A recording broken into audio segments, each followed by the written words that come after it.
Bonsoir, Hélène McLean au micro pour InfoLive TV. Mercredi matin, au terme de 4 mois de captivité, Alan Johnson, le correspondant de la BBC dans la bande de Gaza, s'est réjoui d'être libre et a chaleureusement remercié Ismaël Haniyeh, l'ancien Premier ministre palestinien, avant de rejoindre Israël. Le Hamas aime l'ordre et veut mettre fin aux enlèvements, a affirmé le journaliste. Le père du soldat Gilad Shalit, qui est détenu depuis plus d'1 an par le Hamas, a transmis ses meilleurs vœux à Johnson. Les ministres ont voté mercredi après-midi pour un total remaniement du Conseil des ministres. Baron a été titularisé ministre des Finances et remplacé par Chitrit au ministère de l'Intérieur. Le nouveau Conseil des ministres ne comprendra plus le ministre de la Justice, Chaim Ramon. Ce dernier a annoncé qu'il accepterait le poste de vice-premier ministre. Toujours mercredi, la ministre des Affaires étrangères Tzipi Livni a rencontré le ministre des Affaires étrangères du Maroc à Paris. Ils ont discuté du processus diplomatique avec les Palestiniens et se sont mis d'accord pour continuer à se consulter dans le futur. Les familles des 3 soldats enlevés l'été dernier, Gilad Shalit, Eldad Regev et Ehud Goldwasser, sont en Europe pour une campagne de sensibilisation auprès des différents chefs d'État européens. Le groupe a rencontré le président français Nicolas Sarkozy. Le leader du parti Likoud, Bibi Netanyahou, a décidé de planifier les élections primaires du parti beaucoup plus tôt que prévu, c'est-à-dire avant la nouvelle année juive, malgré l'opposition de son principal concurrent, Sylvan Shalom. Des enfants palestiniens de la bande de Gaza apprennent à utiliser armes et équipements militaires divers pendant les camps d'été du Hamas. Certains parents de la bande de Gaza ont accusé mardi le Hamas d'inciter leurs enfants à la haine d'Israël et du Fatah et ont décidé de retirer leurs enfants de ces camps. Dans le passé, le Fatah enseignait également la manipulation des armes dans ces camps d'été.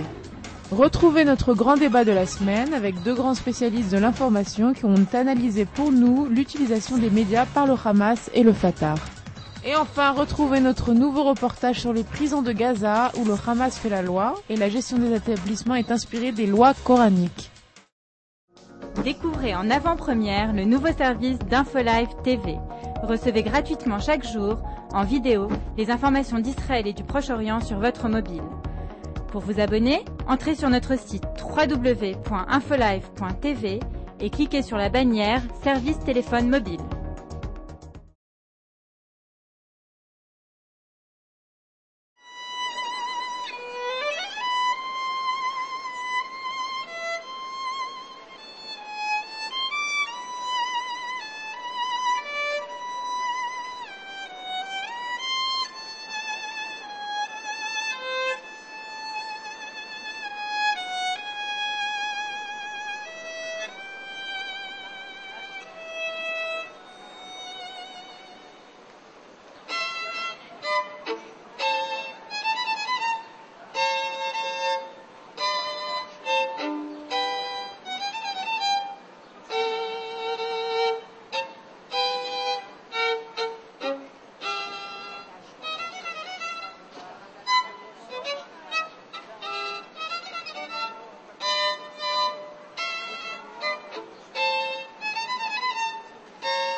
Aujourd'hui, le monde entier parle d'Israël.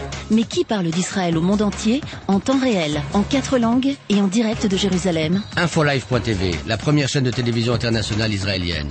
24 heures sur 24, 7 jours sur 7, suivez de l'intérieur l'actualité d'Israël et du Moyen-Orient. Des reportages, des interviews, un grand journal et des flash infos en images dès que l'actualité l'exige. InfoLive.tv, votre regard direct et vrai sur l'actualité d'Israël. Retrouvez InfoLive sur internet www.infolive.tv.